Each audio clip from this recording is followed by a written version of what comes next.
ભેગા થઈ હાંજ સુધી મહેનત ચાલુ રાખી. હાથીએ બાજુના તળાવમાંથી સૂંઢું ભરી ભરી અને વડલા ઉપર ઠાલવતો હતો. આ બાજુ મોર પોપટ જેનાથી જે થતું હતું એ કરતું હતું.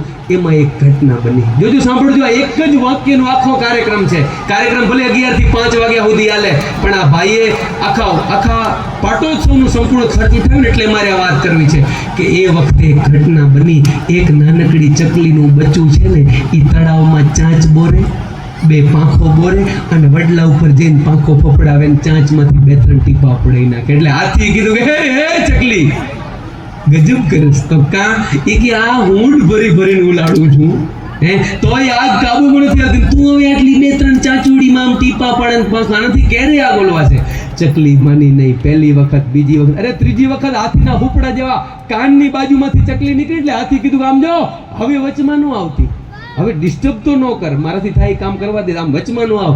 ચકલી માની નહીં. 5, 7, 10, 25 વખત હાંજ સુધી, જ્યાં સુધી આગ કાબુમાં ના આવી ત્યાં સુધી ચકલી